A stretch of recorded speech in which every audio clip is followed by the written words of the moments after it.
Mon Auvergne a tant vécu, mon Auvergne a tant vécu.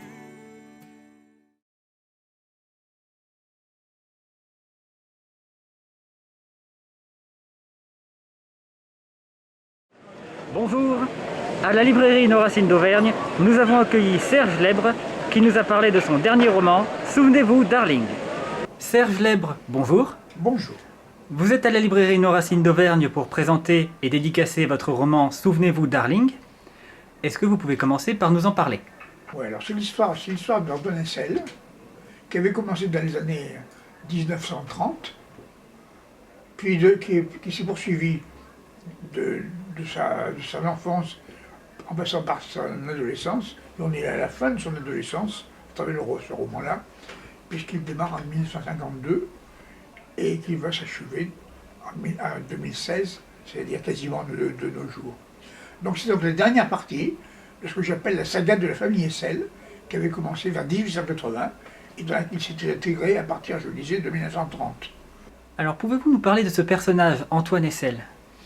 Alors Antoine Hessel, donc, dans ce roman-là, c'est la période donc, dans laquelle il se trouve en fin d'adolescence. Il arrive en quatrième, donc, en collège. Il est issu d'une famille extrêmement modeste. Et de ce fait, donc, il n'a pas été admis à entrer en sixième. Ce qui pour lui est dramatique, absolument dramatique, non seulement dans le présent, il l'explique dans le roman, mais surtout dans le futur. Ça handicape ses études au collège, à tel point d'ailleurs qu'il redouble, et il est miraculeusement, c'est le mot, miraculeusement admis au lycée Blaise Pascal, c'est-à-dire dans un lycée classique. Et de ce fait, donc, il va se retrouver comme une sorte de mouton noir, c'est le mot, ouais, de mouton noir dans ce milieu, et en même temps, il est tellement mouton noir, tellement extraordinaire, au sens propre du terme, qu'à la fois ça éveille des jalousies parmi des jeunes de sa classe. Ça éveille aussi une grande fraternité parmi d'autres, qui sont expliquées dans le roman. Et puis, en fait, il se trouve confronté à tous les événements qui vont se dérouler progressivement à partir de 1954, c'est-à-dire la guerre d'Algérie et ses conséquences, c'est-à-dire les attentats de Clermont, les luttes internes entre ce qu'on appelait à l'époque les fachos, c'est-à-dire l'extrême droite, et avec une certaine forme d'extrême gauche qui se forme peu à peu au sein de sa classe. Alors en fait, il va progressivement s'intéresser à la politique, alors que jusqu'à présent, ce n'était pas son dada. En vérité, il était beaucoup plus intéressé par les filles que par la politique. Et progressivement, il va être amené à être contacté par des jeunes du lycée qui s'intéressent à l'extrême gauche politique, qui va devenir bientôt le PSU. Ça va l'amener à un bouleversement important dans sa vie quotidienne, dans l'engagement politique, donc il découvre à partir de ce moment-là. Et bien sûr, comme il va enfin avoir le bac philo, et il va entrer à l'école normale d'Achille-User, se marier, mais surtout qu'à partir de ce moment-là, éclate mai 68.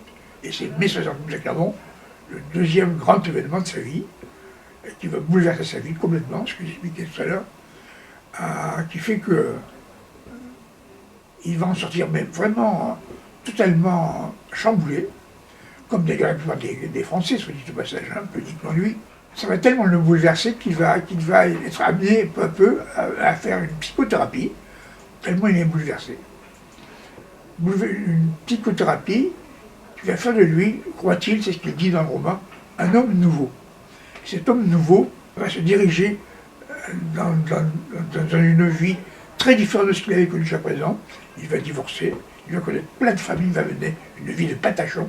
Il est plutôt beau garçon, ça marche pas mal pour lui, donc, qui va l'amener à des aventures théâtrales, des aventures amoureuses bien sûr, mais aussi théâtrales, et surtout théâtrales, dans le cadre de ce qu'on appelait à l'époque l'agile propagande, c'est-à-dire du théâtre, mais du théâtre engagé, dans le sens où il existait en 1968, et qui va nous amener ensuite donc à se poser la question Mais au fond, l'engagement, qu'est-ce que c'est que l'engagement de maintenant, avec l'échec de mai 68, avec la droite qui revient au pouvoir, et ça l'amène aussi à se poser la question, qu'est-ce qu'il faut faire? Donc il ne refuse pas à s'engager politiquement, mais de toute autre façon. Il quitte le Parti socialiste, il devient un électron libre, une sorte de libertaire, pas un anarchiste, mais un libertaire, qui progressivement va être un élu municipal, mais un peu particulier, parce que c'est vrai que le monde politique, bien policé d'une ville, se satisfait assez mal d'un libertaire et d'un électron libre.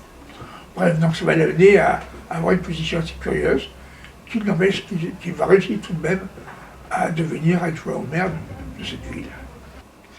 Au final, pour en terminer, ce que je peux dire aussi, c'est que il est clair que ce personnage d'Antoine Hessel, et si c'est un personnage qui peut paraître extravagant, est en même temps un homme qui a eu une vie assez exceptionnelle.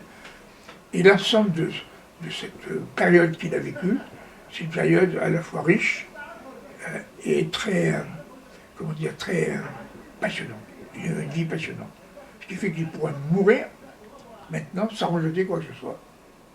Donc, au travers de la vie de ce personnage, est-ce que vous en profitez pour dresser un portrait historique de la situation sociale et politique de Clermont-Ferrand à cette époque? Absolument. C'est un autre regard, totalement un autre regard que je plonge dans ce qu'est la vie politique, dans ce qu'est la vie à Clermont-Ferrand, jusqu'à la déliquescence totale de la vie politique telle que c'est le cas actuellement.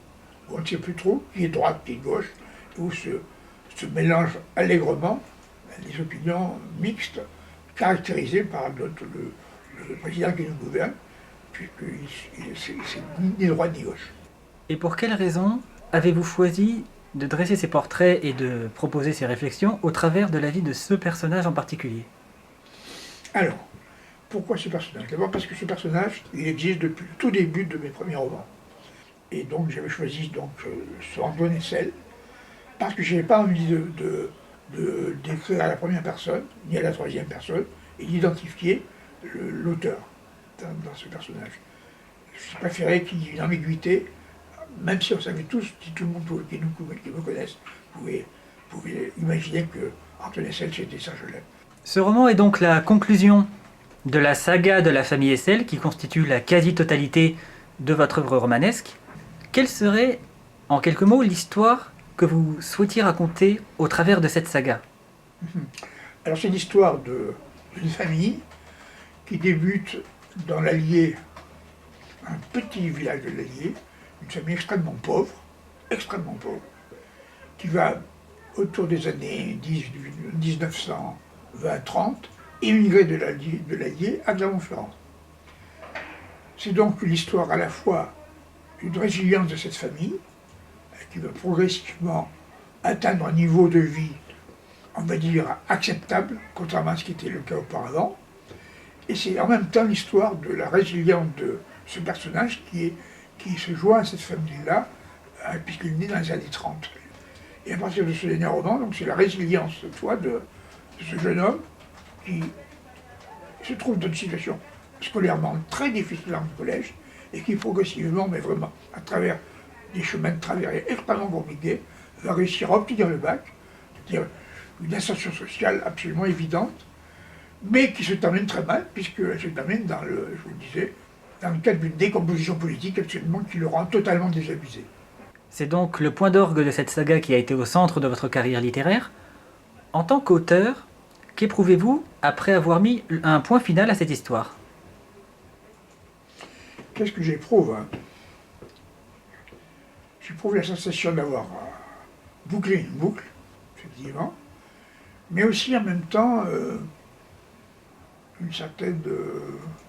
désabusement, je le disais tout à l'heure, un certain désabusement, parce que le jeune garçon que j'étais à 8 ans, quel regard il porterait sur celui que je suis actuellement. Moi, je suis en fait à la fois content d'avoir bouclé la boucle, mais en même temps un peu un peu, comment dire, je sais pas trop, pas le terme exact, c'est-à-dire sensation de vide maintenant. De vide parce que j'ai fini de dire ce que j'avais à dire. Enfin, je crois avoir fini de dire ce que j'avais à dire. Mais je sais que je n'ai pas tout dit. Donc si j'avais d'autres projets, ce serait peut-être de dire tout ce que je n'ai pas dit. Mais je ne sais pas si j'y arriverai parce que je suis plutôt jeune. Hein. Eh bien, merci pour vos réponses et merci pour votre présence à la librairie Nos Racines d'Auvergne. Nous vous souhaitons une très bonne continuation et une bonne fin de journée. Merci. Je suis né sur cette terre, ce pays dont je reste si fier, la patrie de mon père, de ma mère, je la garde au fond de moi. Nous venons de cette terre, cette Auvergne.